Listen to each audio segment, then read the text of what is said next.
Look at those legs, all bruised up like a piece of overripe fruit. You think you have what it takes to run my course looking like that, Sergeant?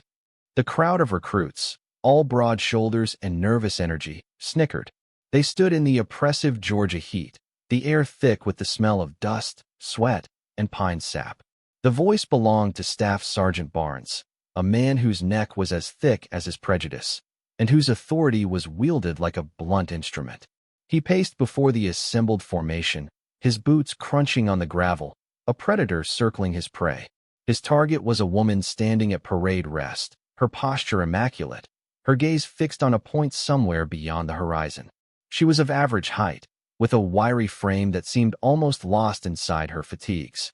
Her dark hair was pulled back in a severe regulation bun, but it was her legs, visible below the rolled cuffs of her shorts, that had drawn Barnes's scorn. A constellation of deep purple and faded yellow bruises mottled her shins and thighs, silent testament to some recent, violent exertion. To Barnes, it was a sign of weakness, of fragility.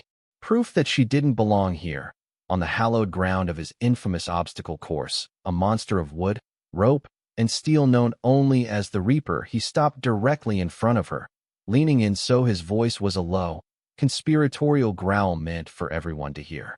This course chews up real soldiers and spits them out. It doesn't have time for the wounded. Maybe you should go see the medics. Get some ice for your little boo-boos. The laughter this time was louder, more confident. The recruits, eager to curry favor with their tormentor, joined in the casual cruelty. The woman, however, did not react. She didn't flinch. Her breathing didn't hitch. Her eyes didn't even flicker. She simply stood, a statue of calm in a vortex of mockery. Her silence was a vacuum, and it unnerved Barnes more than any retort could have. He wanted a reaction, a tear, a flash of anger, something to validate his assessment. He got nothing. But from a distance, parked under the shade of a sprawling oak tree, another man watched through a pair of binoculars. Colonel Matthews, the base commander, saw something different. He didn't see weakness. He saw the precise, almost geometric pattern of the bruises, marks left not by clumsiness, but by the unforgiving kiss of a fast rope or the violent deployment of a halo parachute. He saw her stance, not just at attention, but perfectly balanced, her center of gravity low, a posture of coiled potential energy. He saw the utter absence of fear or ego in her eyes. The colonel lowered his binoculars, a slow, thoughtful frown creasing his brow. He had seen that look before, in the quiet corners of war zones, in the eyes of men and women who did the impossible as a matter of routine. He didn't know her name, but he knew her type. And he knew Staff Sergeant Barnes was a man walking into a hurricane, armed with nothing but his own hot air. If you believe that true strength is measured in silence and proven in action, type competence in the comments below. The sun beat down relentlessly, turning the metal obstacles into branding irons and baking the red Georgia clay into a brick-hard surface. The air was a physical weight, pressing down on the recruits, amplifying the dread that radiated from the Reaper. Staff Sergeant Barnes continued his tirade, his voice a gravelly roar that echoed across the training grounds. He was performing for the crowd, establishing his dominance, reinforcing the brutal culture of the course. His words were a torrent of assumptions, each one a stone thrown at the silent sergeant. You see, ladies and gentlemen, he boomed, gesturing with a sweeping arm. The Reaper demands respect. It demands power. It demands aggression. It doesn't care about your feelings. It doesn't care if you had a rough week. It's a test of will, a crucible of strength. You bring weakness to this line. You bring hesitation, and it will break you. It will find every crack in your armor, and it will shatter you. He paused, turning his full attention back to the woman. And right now, Sergeant, all I see are cracks still. She said nothing. Her focus remained absolute. She was performing a quiet, internal ritual, a mental preparation that was invisible to the untrained eye. Her fingers, resting at her sides, subtly flexed and unflexed, a silent rehearsal of grip and release. Her breathing was slow and rhythmic, a controlled intake and exhale that conserved energy and oxygenated her muscles. She was not listening to the noise. She was listening to her body. She was calibrating. This infuriating lack of response only goaded Barnes further. He saw it as defiance, as arrogance. The very quality he himself was projecting, he perceived in her stillness. The irony was lost on him. "What's your name, Sergeant?" he barked, the question an accusation. For the first time, she spoke. Her voice was clear, level, and devoid of any emotion. It was as economical as her posture. "Rostova, Staff Sergeant, just the facts. No honorifics offered beyond the required. No plea for respect, no defensive edge. The name was just a piece of data." "Rostova," Barnes repeated, tasting the name, trying to find a new angle of attack. "Well, Rostova, you're first up. You're going to set the standard for the day. Show us all what you've got. Let's see if you can run as well as you can stand there looking bored." He was setting her up for a public failure. By sending her first, she would have no one to pace, no one's technique to observe. She would be alone, under the full glare of the sun and the scornful eyes of the entire platoon. It was a classic move of psychological warfare, designed to crumble a soldier's confidence before the first whistle even blew. She simply nodded once. "Yes, Staff Sergeant, that was it." She broke from the formation and walked to the starting line, her steps measured and deliberate. She didn't stomp or swagger. She moved with a fluid economy that was almost unsettling to watch. The other recruits shuffled their feet, whispering amongst themselves, the narrative already written in their minds. The bruised-up sergeant was about to be humiliated. But Colonel Matthews, still watching from his shaded perch, leaned forward. He saw the way she bent to check the laces of her boots, a double figure-8 knot, favored by climbers and special operators for its refusal to slip under load. He saw the way she scanned the entire course, not as a series of individual obstacles, but as a single, continuous problem to be solved. He wasn't watching a soldier about to be broken. He was watching a master artisan about to go to work. The air horn shrieked, a violent tear in the fabric of the morning's oppressive stillness. And Rostova was gone. She didn't explode from the starting line in a spray of gravel and testosterone like the recruits who would follow her. Instead, she launched forward with the coiled grace of a predator, her first few strides deceptively smooth, eating up the ground with an efficiency that was mesmerizing. There was no wasted motion, no flailing arms or pounding feet. Every ounce of her energy was channeled into forward momentum. The first obstacle was a 10-foot wall. Most soldiers would sprint, jump, and claw their way up, relying on upper body strength to haul themselves over. Barnes stood with his arms crossed, a smug smirk on his face, waiting for the inevitable scramble, the slip, the humiliating struggle.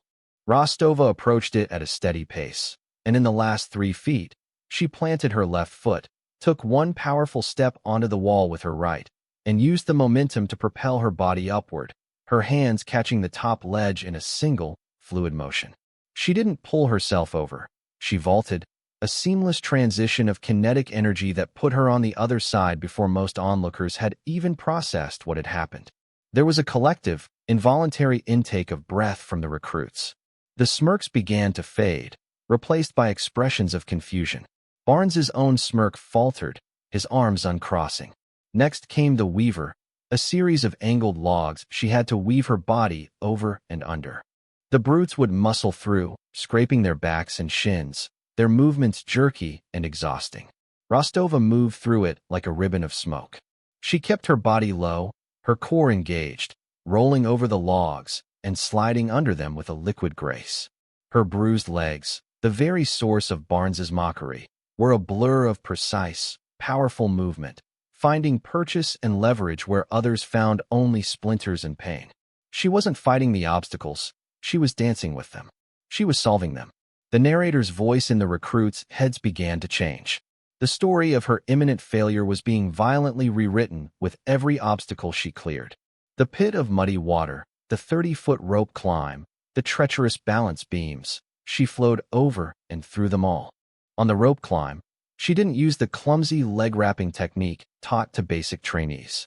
She used a lightning-fast Russian wrap, a specialized method that allowed her to ascend with incredible speed, using her legs to drive her upward, saving her arms for the obstacles to come. Colonel Matthews allowed himself a small, grim smile. He recognized that technique. He had seen it used by Spetsnaz operators during a joint training exercise years ago. It was not something you learned at a standard infantry school. The final and most feared obstacle on the Reaper, was a brutal combination known as Jacob's ladder to the sky. It was a towering, 40-foot A-frame structure with horizontal logs for rungs, spaced 5 feet apart. After scaling the ladder, the soldier had to transition to a single, thick rope and descend to the ground on the other side. This was the obstacle that broke people. It was a monster of fatigue, designed to test a soldier's will when their muscles were screaming and their lungs were on fire. The record for the entire course, held for 3 years by a legendary Ranger captain, was a blistering 4 minutes and 12 seconds, a time that was spoken of in reverent whispers. As Rostova approached it, the digital clock at the finish line read 3 minutes and 40 seconds. The recruits were no longer whispering. They were silent, their eyes wide with disbelief. They were witnessing something that defied their entire understanding of strength and endurance. Barnes stood frozen, his face a mask of slack-jawed astonishment. The smug certainty had evaporated, replaced by a cold, creeping dread. The woman he had dismissed, the woman he had publicly humiliated, was not just completing the course. She was on pace to annihilate the record. Rostova reached the base of the ladder and, without breaking stride, began to climb. Her movements were a symphony of practiced perfection. Her hands and feet moved in a perfect, rhythmic cadence, her body a pendulum of controlled power. She reached the apex, 40 feet in the air, and for a terrifying moment, she had to let go of the ladder and grab the thick, dangling rope. This was the transition point where most soldiers hesitated, their exhausted bodies screaming in protest. Rostova didn't hesitate. In one breathtakingly athletic move, she swung her body out from the ladder, her hands catching the rope with absolute certainty. She wrapped her feet around it in a controlled break and began her descent. She didn't slide down in a chaotic, friction-burning rush. She controlled her fall, her hands and feet working in concert, guiding her to the ground with the speed of a striking snake. Her boots hit the dirt with a soft thud. She didn't stumble. She didn't pause. She sprinted the final 50 yards to the finish line. The silence was now absolute, a heavy, deafening blanket that smothered the field. The only sound was the pounding of Rostova's boots on the hard-packed earth and the ragged gasp of the onlookers. She crossed the line and slapped the timer button. The red digital numbers froze.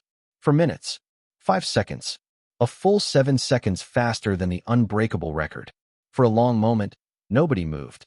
The world seemed to hold its breath. Then, Rostova, her chest rising and falling in deep, controlled breaths, turned not to the stunned crowd, but to the staff sergeant who had mocked her. She stood before him, her body slick with sweat, her face a mask of focused intensity, and said nothing. She simply waited. The silence was her victory speech. Colonel Matthews' jeep rolled slowly across the gravel, its tires crunching with an authority that finally broke the spell. The vehicle came to a stop a few feet from the finish line, and the colonel stepped out, his movements calm and deliberate. He didn't look at the record-breaking time on the clock. He didn't look at the stunned faces of the recruits. He walked directly to Staff Sergeant Barnes, who now looked small and pale, his bluster completely gone, replaced by a profound and public shame. The colonel's eyes, however, were fixed on Sergeant Rostova. He stopped before her, and the entire training ground held its breath, waiting for his verdict. The air crackled with a new kind of tension, not of anticipation for a contest, but of waiting for a reckoning. Staff Sergeant Barnes. The colonel's voice was quiet, yet it carried across the field with the weight of command. What is Sergeant Rostova's first name and unit? Barnes swallowed hard, his face flushing a deep crimson. He opened his mouth, but no sound came out. He didn't know. He had never bothered to look past the bruises on her legs, never thought to read the name on her uniform, never considered her as anything more than an object for his derision. He had judged the book by its battered cover and found himself utterly, catastrophically wrong. I don't know, sir, he finally stammered, the admission a public surrender. Colonel Matthews gave a slow, disappointed nod. He turned to his aide, who was already holding a tablet. Pull up the file for Sergeant Eva Rostova. The aide tapped the screen, and the colonel took the tablet. He looked at it for a moment, his expression unreadable. Then, he began to speak, his voice clear and resonant, each word landing like a hammer blow on the fragile ego of Staff Sergeant Barnes and the ignorant assumptions of the crowd. Sergeant Eva Rostova, he began, his eyes still on her. Assigned temporarily to this base for advanced instructor certification before her next deployment, he paused, letting the words sink in. Unit, 24th Special Tactics Squadron. An asset of the Joint Special Operations Command, a wave of shock rippled through the recruits. GSOC, the 24th. These were not just units. They were legends. They were the ghosts of the modern battlefield, the Tier 1 operators who conducted the nation's most sensitive and dangerous missions. They were the quiet professionals whose names were never spoken, whose victories were never celebrated in public. The colonel wasn't finished. The colonel continued reading from the tablet, his voice a steady, relentless litany of accomplishment that systematically dismantled every prejudice Barnes had voiced. Each credential was a bullet point refuting the notion of her weakness. Combat deployments, 7. Afghanistan, Iraq, Syria, and other locations that remain classified. He looked up from the tablet, his gaze sweeping over the young, wide-eyed recruits. Those bruises on her legs, Staff Sergeant Barnes, were not from falling down. They are from a high-altitude, low-opening parachute jump she conducted over a hostile mountain range 72 hours ago. A training exercise she volunteered for on her downtime. The shame on Barnes's face was now so profound it was almost pitiable. He had mocked the marks of her profession, mistaking the scars of incredible courage for signs of incompetence. The colonel continued, his voice dropping slightly, becoming more somber, more reverent. Awards and decorations, Silver Star, for gallantry in action against an enemy of the United States. Bronze Star with Valor Device, 3 times. The Purple Heart, he let that last one hang in the air. She had bled for her country, and Barnes had mocked her for a few bruises. She is a master breacher, a qualified combat diver, and holds the highest possible expert rating for every weapon in the U.S. Army's arsenal. She is also, he added, looking directly at Barnes, the lead instructor for hand-to-hand combat and unconventional warfare at the very school you, Staff Sergeant, have been trying to get into for the past 5 years. The final piece of information landed with the force of a physical blow. The silence that followed was different. It was no longer the silence of shock, but the silence of awe. It was the silence of profound, recalibrated respect. The recruits looked at Rostova with new eyes. They no longer saw a small woman with bruised legs. They saw a giant. Colonel Matthews handed the tablet back to his aide. He then took one step forward, stood directly in front of Sergeant Rostova, and drew himself up to his full height. In a gesture that sent a seismic shock through the entire command structure of the base, he rendered a slow, perfect, formal salute. It was not the salute of a superior officer to a subordinate. It was the salute of one warrior to another. Your performance was an education for us all, Sergeant. Thank you, he said, his voice filled with an unmistakable sincerity. Rostova, who had remained perfectly still throughout the entire revelation, finally moved. She brought her own hand up and returned the salute, her gesture as crisp and precise as every other motion she had made that day. Understood, sir, she said. Her voice was the same, unchanged, calm, professional, because for her, this wasn't about vindication. It was just another day at work. The story of Sergeant Eva Rostova and the Reaper spread through the base like wildfire. It was told in hushed tones in the mess halls, recounted with animated gestures in the barracks, and debated on anonymous forums frequented by soldiers. The tale became an instant legend, a piece of institutional folklore passed from seasoned veterans to new recruits. It wasn't just a story about a broken record. It was a parable about the danger of assumptions. The digital clock at the obstacle course, still frozen at 4:05, became a shrine. Someone taped a small, laminated card beneath it with the words, the Rostova line. Don't assume. Just watch. The name stuck. From that day on, it was no longer the Reaper, it was the Rostova line, a name that carried with it a lesson in humility. Staff Sergeant Barnes was a changed man. The public humbling he endured had stripped him of his arrogance. He was quieter now, more observant. The drill instructor's roar was replaced by a more measured tone.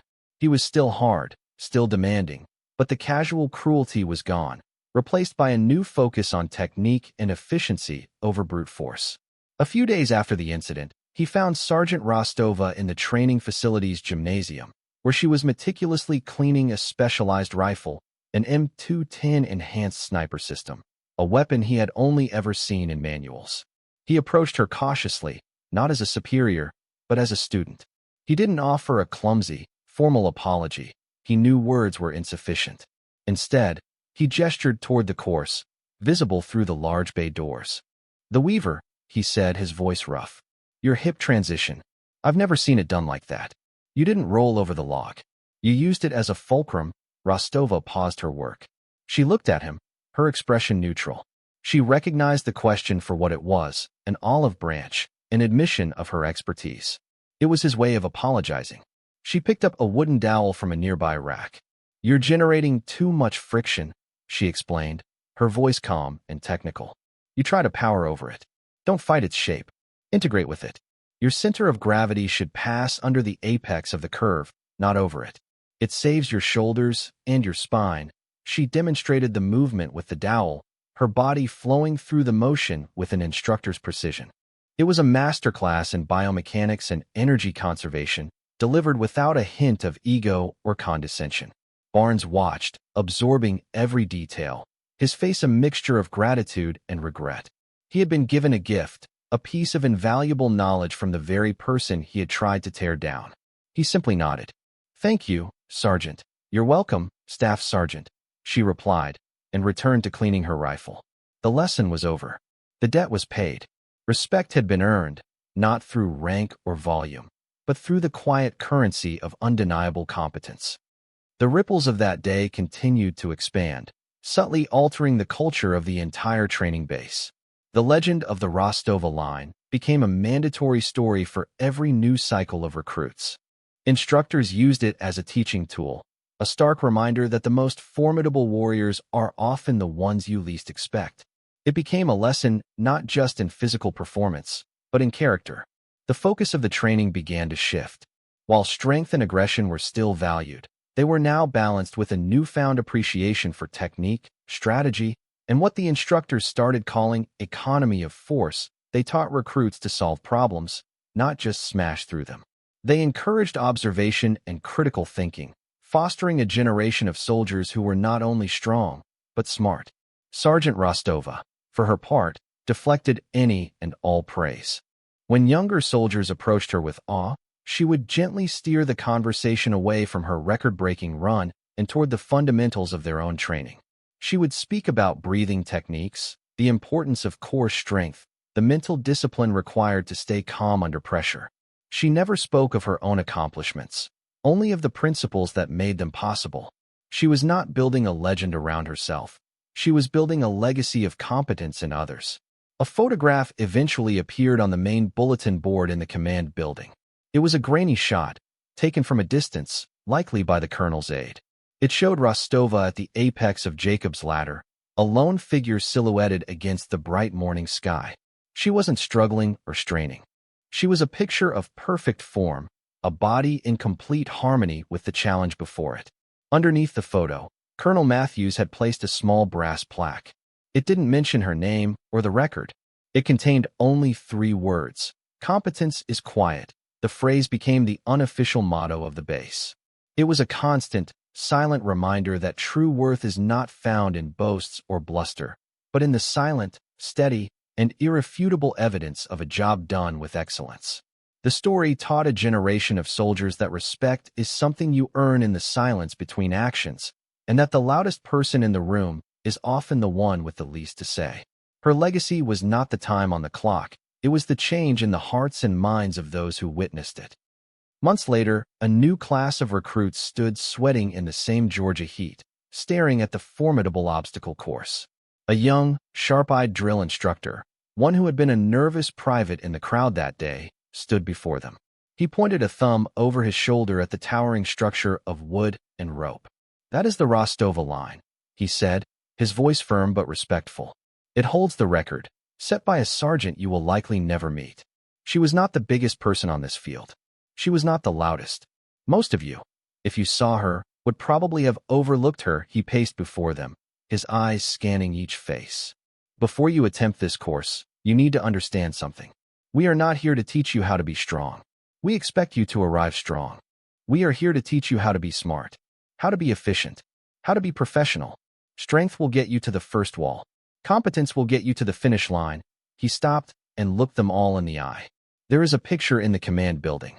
Under it, it says, "Competence is quiet." I want you to burn those words into your brain. Your value as a soldier will not be measured by the volume of your voice, but by the precision of your actions.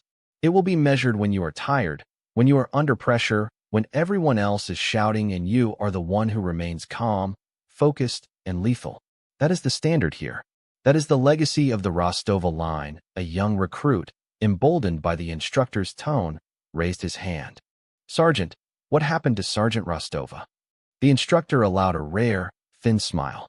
"You don't need to worry about her. She's out there, somewhere, doing the work. The kind of work that doesn't get a parade. The kind of work that keeps you safe at night. She's not looking for recognition. She's looking for the next obstacle." His words painted a picture of an enduring, almost mythic figure, a guardian operating in the shadows, her worth defined not by a single day of glory, but by a lifetime of silent, dedicated service. The recruits looked at the course with a new sense of purpose. It was no longer just a physical test, it was a philosophical one. It was a chance to prove they understood the deeper lesson of that hallowed ground. True legacy is not a monument you build to yourself. It is not a name etched on a plaque or a time frozen on a clock. It is the standard that continues long after you are gone. It is the idea that takes root in the minds of others, inspiring them to be better, to look deeper, to challenge their own assumptions. Eva Rostova never ran the course again. She finished her instructor certification and disappeared back into the classified world from which she had briefly emerged.